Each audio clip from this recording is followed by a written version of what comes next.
14-бап. Уяттан сыймыкты көздөй.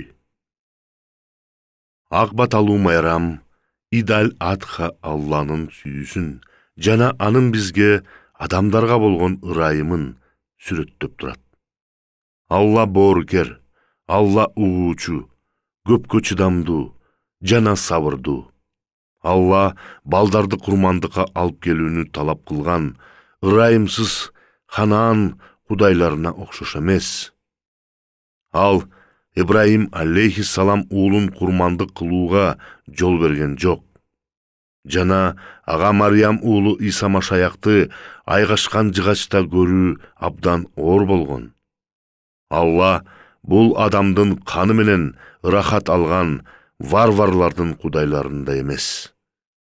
Анда эмне себептен Алла Мариям уулу Иса Машаяктын мынчалык кыйналуусуна жол берди? Биз ушуга тыкыз байланыштуу болгон бир нече суроо бере алабыз. Эмне себептен Алла Ибраим алейхиссалам 3 күндүк оор кыйналуунун баштан өткөрүп, өзүнүн сүйгөн уулун жүрөгүн алуу үчүн канжар көтөрүүсүнө чейин алып барды? Эмнеге жараткан Ибраим алейхиссалам мынчалык өтө кыйналуусуна жол берди? Ибраим алейхиссаламды мындай өтө улуу азаптуу сынактан арылтып койсо болбойт беле?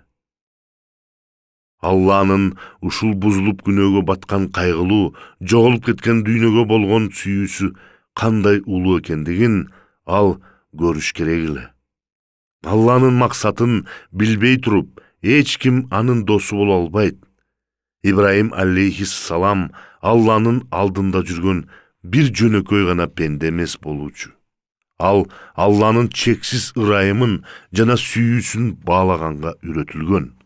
Ошондуктан ал Мория тоосуна көтөрүлүп, бир дагы ата кылууга чакырылбаган нерсени кылууга мажбур болду. Ал эң кымбат жана эң жакын адамды курмандыкка алып келүү эмне экендигин сезиш керек эле. Ушундан кийин гана ал ишенген адамдардын атасы катары жараткан Алла эмне кылганын баалоого бул дүйнөгө адамдарды үйрөтө алат.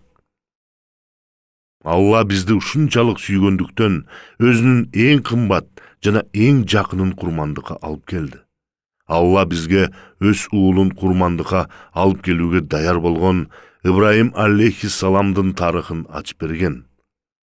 Бул бизге Алланын биз үчүн чалган улуу курмандыгын, Мариям уулу Исаны бергендигин түшүнүүгө жардам берет. Бузулган адамдардын кийимдери булганган жана кемчиликсиз Алланын алдында биздин актана турган эч нерсебиз жок. Ыймансыздыкты жактап же түшүндүрүп берүү мүмкүн эмес.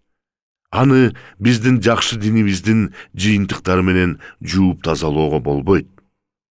Ак баталуу майрам Идал Адханын кабары Алла өзүнөн келген, өзүнүн таква, таза, галабия ак кийимин сунуштагандыгында. Мариям уулу Иса Машаяк биздин күнөөбүздү жууп тазалоо үчүн курмандыкка алынып келди. Кыямат күнүндө биздин күнөөнүн уяты анын үстүндө жүктөлөт. Жана анын фидуясы түбөлүктүү өлүмгө Алланын каарынан бизди сактап кала алат. Өзүнүн адилеттүү таза жашоосу менен ал Алланын талаптарын аткарат. Бул ага Алланын түбөлүктүү падышачылыгына кирүүгө мүмкүндүк берет. Жана ал бизге ушул белекти бекер тартуулайт. Мариям сүрөсү 21-аят. Жебреил айтты: ушундай Раббиң айтат, бул иш мага оңой. Биз ал баланы адамдар үчүн жышаан керемет жана өз тарабыбыздан болгон ыракым мээрим кылабыз. Бул ушундай чечилген бир иш. Ырайым деген сөз Алланын кечирүүгө даяр экендигин чагылдырат. Башкача айтканда, биз татыктуу болбогон белекти тартуулоону каалайт. Бул Алланын улуу ысымдарынын айтылышы. Аны биз өзүбүздүн күндө колдонуп жүргөн сыйынууларыбызда айтып жатабыз. Машаяк тандалгандын өзү. Анткени ал Алланын бизди кечирүүгө даяр болгон жана көрүнгөн боорукердигинин белгиси. Машаяк тазалоочу жана айыктыруучу экендигин эстегиле. Бул белги кечирүүчү, ырайымдуу Алладан адамдарга, силерге жана мага келип жатат. Анын ырайымдуулугу бул Адам алейхиссалам менен обо эненин көз жашына болгон жооп. Араф сүрөсү 23-аят. Алар: Раббибиз, биз өз жаныбызга жабыр, зулумдук кылдык. Эгер бизге кечирим жана ырайым кылбасаң, албетте зыян көрүүчүлөрдөн болуп калабыз, дешти. Анын ырайымы жамандыктан чыгууга жооп. Юсуф сүрөсү 53-аят. Мен өз напсимди актабаймын. Себеби напси эгер Раббимдин өзү ырайым кылбаса, албетте баардык жамандыктарга буйруучу. Чындыгында Раббим кечиримдүү, мээримдүү. Бул эмне деген ырайымдуулук? Дүйнө талкаланып бара жатат. Бузулгандыктан жана көрө албастыктан элдер, өнүгүштөр жана маданияттар акылынан ажыроодо. Адеп ахлактын бузулушу, уятсыздык, кылмыштуулук, баңгизат жана алкоголь адамдардын өмүрдүк күчүн талкалап, ал эми аеосуз кан төгүүчү согуштар каршылыкты калыбына келтирүүчү курал болуп калууда. Адамзаттын улуу жетишкендиктерине үмүттөнгөн адамдар эртеңки күнү жөнүндө коркуу менен кам көрүүдө. Бүт дүйнө боюнча бай жана кедей адамдар да бирдей эле деңгээлде өтө кайырдин жана өтө бузулган болуп калууда. Алла бул жөнүндө билет. Ал өзүнүн чыныгы ишенген адамдары жөнүндө өзгөчө камкордук көрсө да, ал бир эле жакшы топто эмес, бул дүйнөдөгү баардык адамдарды да сүйөт. Наср сүрөсү 3-аят. Тезинен Раббиңе мактоо алкоо айтуу менен ал заттан кечирим сурагын. Анткени ал тобоо зарларды кабыл кылуучу зат. Алланы биздин карызыбызды төлөгөндүгү үчүн кастарлоо керек. Бул төлөнгөн кунду биз тараптан кабыл алуу биздин ага көргөзө ала турган эң жогорку урматтоо болуп эсептелет. Бир жолу мен өз досторум менен Бахрейндеги жакшы бир ресторанда олтурганбыз. Тамак абдан жакшы даярдалып жана алынып келди. Биз тамактанып бүткөндөн кийин ресторандын кожоюну келип биз менен учурашты. Бул менин бөлөм деп менин досум менин кулагыма шыбырады. Качан официант тамакка төлөй турган чыгым жазылган кагазды алып келгенде, ресторандын жетекчиси аны алып баарын көз алдында экиге бөлүп салды. Мунун мааниси түшүнүктүү эле. Биз баарыбыз анын меймандары болгонбуз. Жана анын меймандостугун кабыл алгандыгыбыз ал үчүн өтө сыймыктуу болчу. Тескерисинче, биз акысын ал деп аны кыйнай бере турган болсок, анда аны кейитип койгон болот элек. Элестетип көрсөңөр, силер өзүңөрдүн өзгөчө бир мейманыңарды кечинде тамак ичип кеткенге чакырдыңар.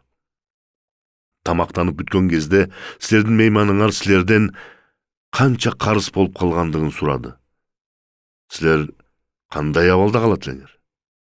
Ошондуктан суроо төмөнкүдөй. Эмнеге биз Алланы ишене албай жаткан кызматташыбыздай көрөбүз? Биз канчалыктуу көп биздин аны менен болгон мамилебиздин ар бир жибине чейин сүйлөшүп туруубуз зарыл болгондой сезебиз. Биз Алланын биз үчүн кылган ар бир нерсесин төлөп берүүнү каалайбыз. Дин бул соодалашуу сыяктуу сезилет. Бул бизди жаратып, жана бизге ар дайым кам көрүп турган Алла үчүн канчылыктуу кейиштүү. Ошондуктан Алла бизге берген улуу белекти кабыл алуу, бул биздин ага болгон эң жогорку табынып кызмат кылуубуз болуп саналат.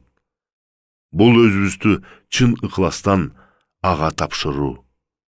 Ислам. Инжил. Римдиктерге 12 бап 1 аят. Демек, боордошторум, Кудайдын боориликерлигин көрүп туруп, силерден өтүнөмүн. Денеңерди тирүү, ыйык Кудайга, жага турган курмандыкка бергиле. Бул силердин акылдуу кызматыңар болсун.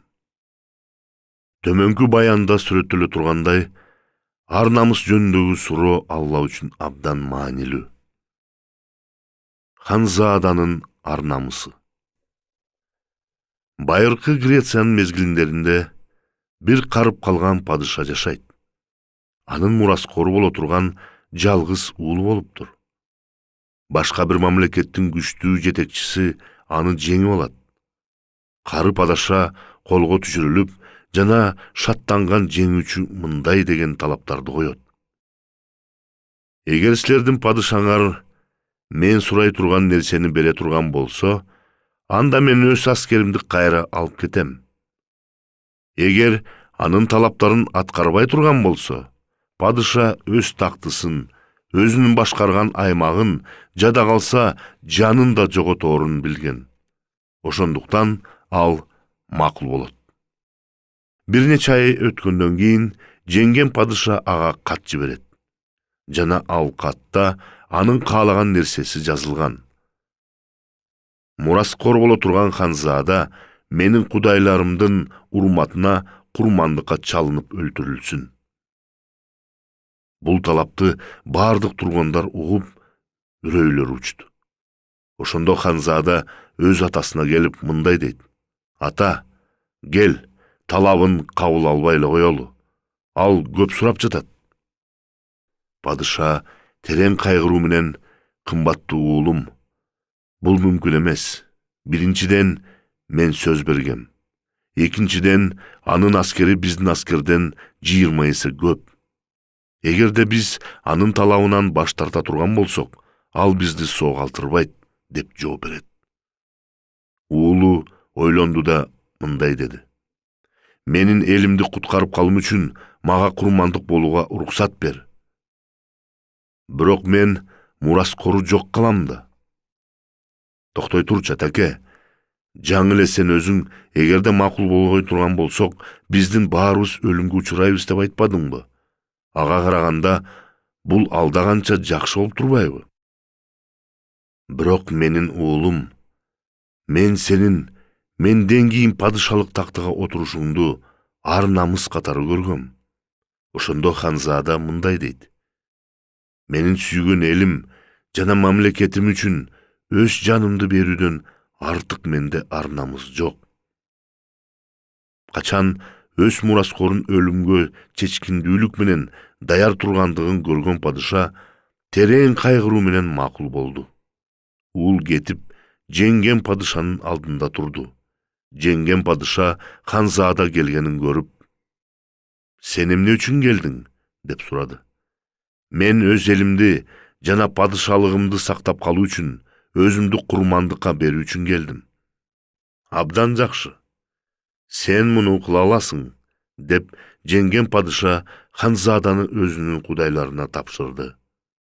Ханзаданын улуу курмандыгынан жана ар намысынын айынан өзүн душмандарынын колуна тапшыргандан кийин жеңген падыша эки элдин ортосунда тынчтык жана достук болсун деп жар салдырды. Ушуга окшош чындык окуя диний каада салт жана ишенимге тыюу салынган коммунизм мезгилинде болгон. Бир Кудайга ишенген адам өз ишениминен кайтпай койгондуктан түрмөгө түшүп калат. Кандай гана кыйноо, басырынтуу болбосун, аны бул оюнан кайтара алган жок. Акырында аны кыйнаган адамдар мындай дейт: "Бул адамдын жалгыз уулун алып келип, атасын көз алдында аны кыйнайбыз. Баласын алып келгенде атасы минтип кыйкырып жиберет. Мен баш ийем. Жок, мен буга жол берүүгө чыдай албайм. Бирок бала мындай дейт. Ата, эгер сен баш ийсең, анда мен калган өмүрүмдүн аягына чейин чыдай алгыс маскаралыкта өтөм. Бирок мага сен үчүн өзүмдү бергенден артык ар намыс жок. Жаза иш жүзүнө аткарылганга чейин уул өз сөзүндө турду. Жана так ошондой болду. Бул өлтүргөндүкпү же эркинче болгон курмандык беле? Келгиле, кийинки окуяны карап көрөлү. Бир жолу бир адамды киши өлтүргөн деп камакка алышат. Аны калыстын алдына алып келип, жана ага карата болгон далилдерди айтышат. Прокурор башында анын курмандыгы бычак менен өлгөндүгүн далилдейт. Ал дагы бычакты алып келип, бул бычакты кан курман болгон адамдын каны деп далилдеди. Дагы ал өлүм болгон жерде айыпталуучунун бармактарынын тактары калгандыгын айтты. Мына ушуну менен айыптоочу өз сөзүн бүтүрдү. Ушунун бардыгына карабастан, бул адамды бул өлтүргөн адамдын канына тиешеси жок деп кабыл алышат. Өлгөн адам айыпталуучунун бычак менен ургандыгынан өлгөндүгүн адвокат четке каккан жок. Ал жаңы далилдерди келтирген. Жабыр тарткан адам колуна тапанча кармап турган. Жана ага асыл турган адамды кайсыл учур болсо дагы атып жибермек. Бирок ал муну кылган эмес. Анын ордуна жабыр тарткан адам айыпталуучуга өзүн өлтүрүүгө жол берди. Жыйынтыгында калыс чечим чыгарып, бул адам киши өлтүргөн жок деди. Жана ал адамдан айып алынып ташталды. Мариям уулу Иса Машаяк адамдарды тирилтип жана өлүм берүүгө күч жеткендигин биз билебиз. Ошондуктан ал өз жанын сактап калуу үчүн да күчү жетмек. Бирок ал өлүмгө өз ыктыяры менен барды. Эмнеге? Анткени эч ким анын өмүрүн ала алмак эмес. Алланын эркине ишенимдүү болгондуктан кыйналгандар жөнүндө асыл Куран эмне дегенине көңүл буруп көрсөңөр. Мариям уулу Иса Машаяк дагы Аллага болгон ишенимдүүлүгүн сактагандыгы үчүн өлгөн. Бакара сүрөсү 87-аят. Албетте, биз Мусага китеп бердик. Андан кийин да пайгамбарларды жибердик. Иса бинни Мариямга далилдерди бердик. Жана аны Рухул Кудс менен кубаттандырдык. Ар качан бир пайгамбар силерге жакпай турган нерсе менен келсе, бирин жалганчы деп, бирин өлтүрө бересиңерби? Ал азап чегүүчү эмес эле. Бирок Мариям уулу Иса Машаяк азап чегүүчү эмес эле, анткени ал андан да жогору болгон. Ал кун төлөм, баалуу курмандык козу болду. Ал Алланын фидасы, айбирдин жабуу үчүн берилген кийим, жана бизге таква акталуу адилеттигин берген. Ошондуктан биз Мариям уулу Иса Машаякты биз үчүн өлгөн катары эмес, биз үчүн өзүн курмандыкка берген катары эсептешибиз керек. Тоорат, Исайя китеби 53-бап 2-ден 9-га чейинки аяттар. Анткени анын алдында ал кургак жерден өнүп чыккан жаш көчөт жана тал чыбык сыяктуу көрүндү. Анын өңүндө жагымдуулугу да, улуулугу да жок эле. Биз аны көрүп турдук, бирок бизди өзүнө тартып турган анын өңүндө жагымдуулугу болгон жок. Ал адамдар алдында жек көрүнүп, кемсинтилген, ал кайгы азаптарды, ооруларды баштан өткөргөн адам эле. Андыктан биз андан өз жүзүбүздү башка жака бурчубуз. Ал жек көрүндү болгон жана биз аны адам катары саначу эмеспиз. Бирок ал биздин алсыздыгыбызды өзүнө жүктөп алды жана биздин оору дартыбызды көтөрдү. Биз болсо аны Кудай кемсинтип, жазалап, уруп, жарадар кылып койгон экен деп ойлодук. Бирок ал биздин күнөөлөрүбүздүн үчүн жарадар болгон. Биздин мыйзамсыздарыбыз үчүн кыйноо чекти.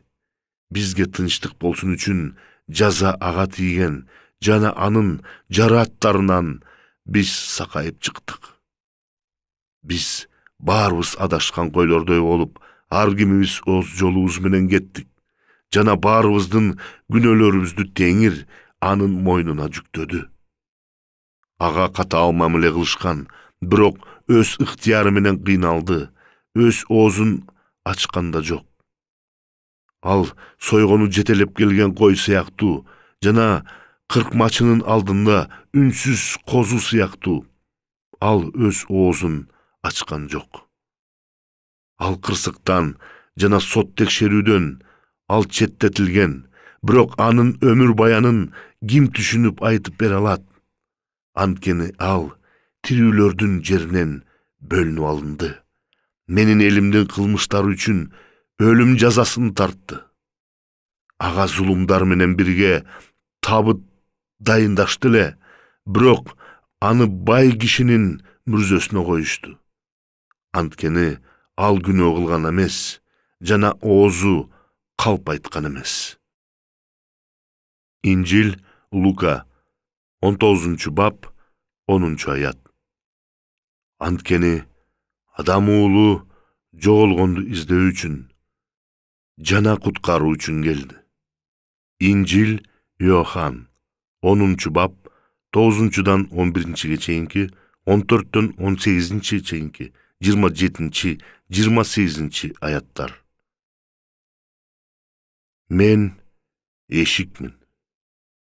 Ким мен аркылуу кирсе, ал куткарылат. Кирет да чыгат, жана жайыт табат. Ууру жалаң гана урдоо, өлтүрүү жана жок кылуу үчүн келет. Менин келгеним аларда өмүр болсун, артыгы менен болсун деп келдим. Мен жакшы кайтаруучу экем. Жакшы кайтаруучу өз жанын койлор үчүн аябайт. Мен жакшы кайтаруучумун, жана өзүмдүкүлөрүн тааныйм, жана өзүмдүкүлөр мени тааныйт. Атам мени кандай тааныса, мен да атамды ошондой тааныйм. Жана койлор үчүн мен жанымды курман кылам. Менде башка койлор да бар. Алар бул короодон эмес. Аларды да мен алып келишим керек. Алар да менин үнүмдү угат. Анан бир короо кой, бир кайтаруучу болот. Атам мени жакшы көргөн себеби өмүрүмдү кайта кабыл алышым үчүн. Мен өз жанымды курман кылам. Жанымды менден эч ким тартып албайт. Бирок мен аны өзүм берем. Аны берүүгө бийлигим бар. Аны кайта алууга бийлигим бар. Бул тапшырманы мен атамдан алгам. Менин койлорум менин үнүмдү кунт коюп угат. Мен аларды тааныйм, жана алар мени ээрчийт. Мен аларга түбөлүк өмүр берем. Алар түбөлүк өлбөйт. Жана менин колумдан аларды эч ким тартып албайт. Инжил 1 Тимотей 2-бап 3-дөн 6-га чейинки аяттар. Анткени бул биздин куткаруучу Кудайга жакшы жана жагымдуу.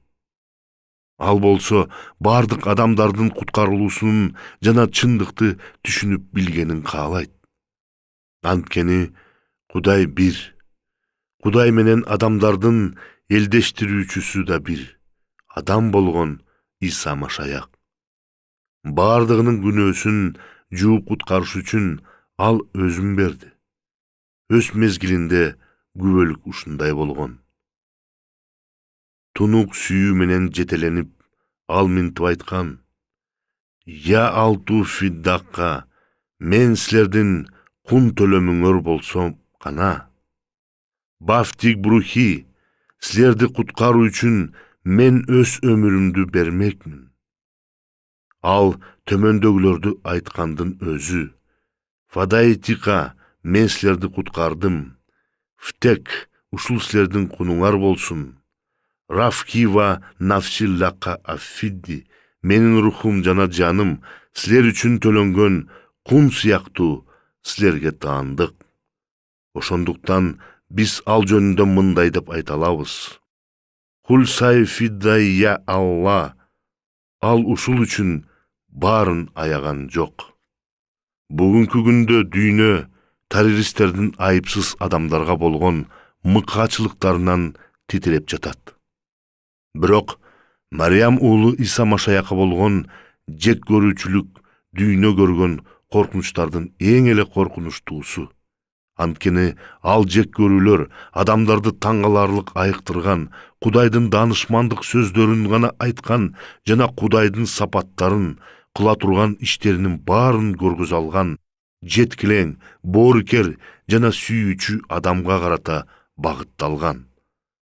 Анын мүнөздөрү өзгөчө бузулган, мыскылдаган жана киши өлтүрүүчү адамдардын колунан көргөн басырынууда жаркырап жанган. Качан аны айыпташып, ушакташып жана ага карата жалган күбөлөндүрүү жасашканда, ал момундук менен үндөгөн жок. Мындан башка кандай гана момун адам болбосун, ушундай мыскылдап жалган айыптарды жаба турган болушса, өз кыйноочуларына карата каргыш айтууга аргасыз болмок. Качан анын шакирттеринин бири адамдык алсыздыкка алдырып, андан баш тартканда, Мариям уулу Иса Машаяк шакиртин кейиштүү гана карады. Анын жүзүндө кейигендиктин белгиси турду. Бирок ал айыптоочу бир да сөз айтпады. Жада калса анын дагы бир шакирти аны өбүү менен ага жүзү каралык кылып тапшырганда, Машаяк таарынбаган.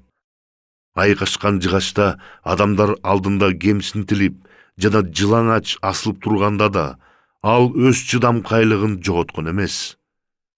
Аны менен кошо керилген эки каракчы кыйкырышып, аскерлерди айыпташканда, ал өзүнүн өлтүрүүчүлөрүн үчүн сыйынган. Инжил Лука 23 бап 34 аят. Иса болсо айтты: «Ата, буларды кечирип кой. Анткени эмне кылып жатканын билишпейт». Алар чучу кулак кармашып, Исанын кийимдерин бөлүшүп алышты.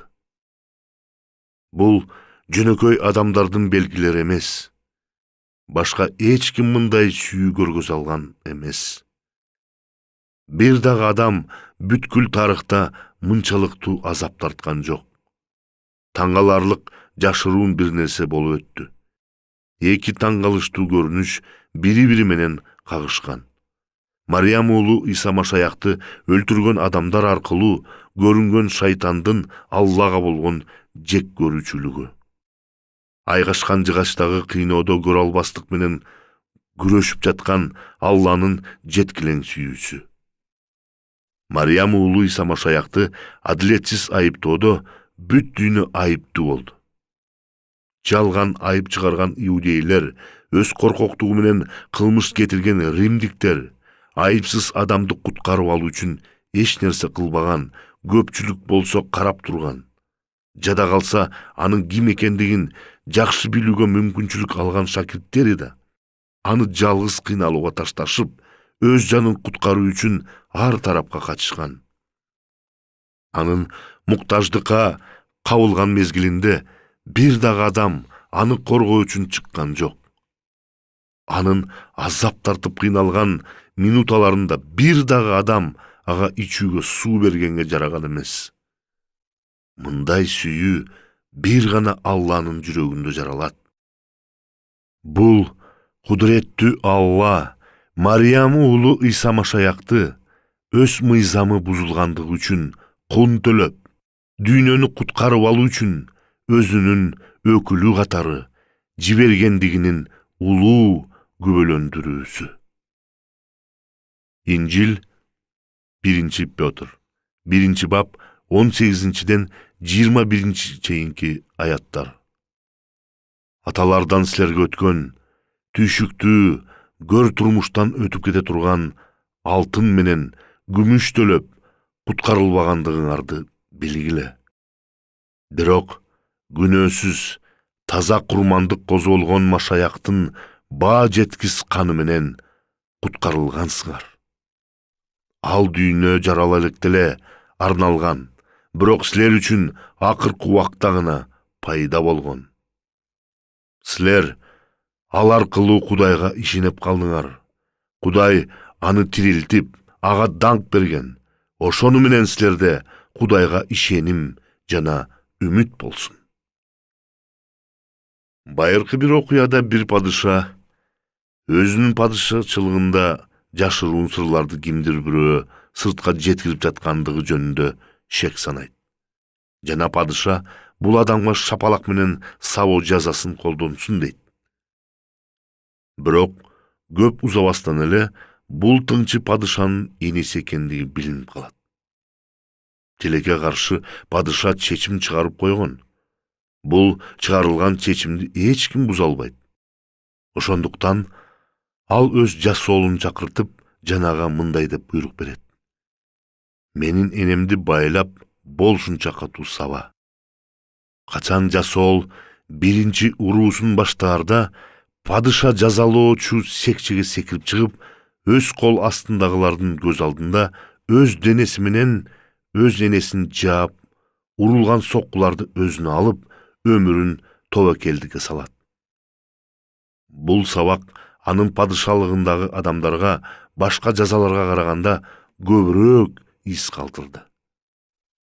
Мариям уулу Иса Машаякка ушундай азапты алып өтүүгө жол берүү менен гана улуу Алла Кудайдын падышалыгына каршы чыкканда, иблис адамдарга байлап койгон күнөөлүү көрө албастыкты, текебердикти жана өзүн сүйүүчүлүктүн түйүндөрүн чече алмак. Мариям уулу Иса Машаяк айгашкан жыгачтагы өлүмдө каргышты өзүнө алды. Бул жер үстүндө болгон нерселердин эң эле таң кала турганы. Бул түгөл дүйнөнүн таң калып көңүл буруусун жандандырган. Бул нерсени жашырып же жокко чыгаруу мүмкүн эмес. Баарынан артыгы, бул көрүнүш адамдарда болгон өзүмчүлдүктү жоготуп, текеберди момун кылууда. Жана адамдардын Аллага өздөрүн толугу менен тапшыруусуна жардам берүүдө. Мариям уулу Иса Машаякка ишенүү, анын эмне кылгандыгын жана муну жазап жаткандыгы, ал ким болгондугун баалоо. Бул дүйнөнүн Аллага болгон душмандыгын ал өзүнө алгандыгы үчүн ага ыраазычылык келтирүү. Мына ушундайча ал жамандыкты биротоло жок кылды. Ал соккуну өзүнө алып, Алланын өкүлү болду. Бул дүйнөдө болуп өткөн нерселердин эң улуусу. Мариям уулу Иса Машаяктын айкаш-жыгачта керилип өлгөнү, менчигинен ажыраган адамдар менен Алланын ортосундагы көпүрөнү салды. Анткени бул ажыроо Алла менен адамдардын ортосундагы түпсүз туңгуюка окшоп тургандыктан, Машаяктын өлүмү аны биротолу талкалап жок кылган. Куткарып алуу же Кудайдын адамдар менен жарашуусу мына ушунун өзү.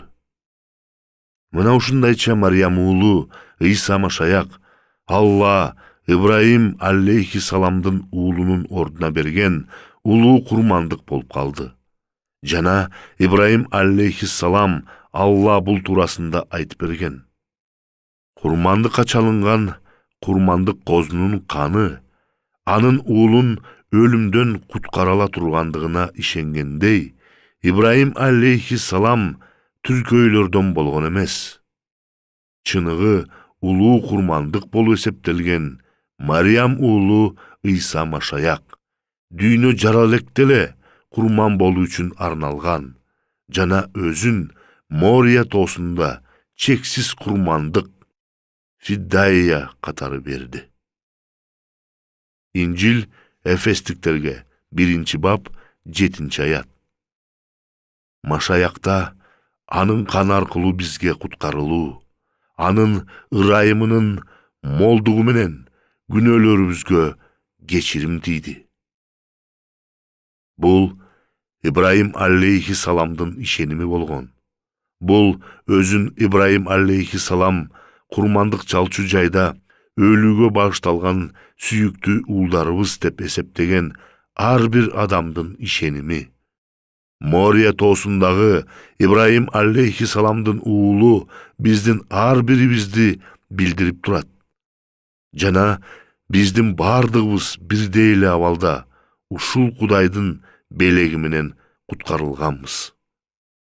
Азыркы күндө көп сандаган адамдар колдонуп жаткан сыяктуу айкач-жыгачтын жасалма Кудай болуп калуусун Алла эч качан каалаган эмес. Айкач-жыгачтын сүрөттөрүн жасашып, аларга табынып, жана аларды дубалдарга илишип, текчелерге коюшуп, моюнуна тагынган адамдар бул курмандыктын маанисин билбегендер. Керилген символдун тегерегинде согуштар болуп, же ал империализмдин, адилетсиздиктин белгиси болуусун Алла эч качан каалаган эмес. Ислам дүйнөсү христиандарды айкашкан жыгачтын артында согуштук походторду жүргүзүүчү бир дин катары элестетет. Чындыгында айкашкан жыгачтын артында өз согуш походтордун жүргүзгөн адамдар ислам өлкөлөрү үчүн кайгы алып келүүчүлөрдүн башаты болгон. Алардын зөөкүрлүк, мыкаачылык, өлтүрүүчүлүк жана талкалоочулук, баскынчылык, талап тоноочулук, урдоочулук жана кыйратуучулук, ишенимди бузуучулук жана кайыр-диндик будуңчаң аракеттери бир эле ислам өлкөлөрүнө эмес, иудеизмге, христиандарга жана өзгөчө чыгыш жыйындарына өз залакаларын алып келген.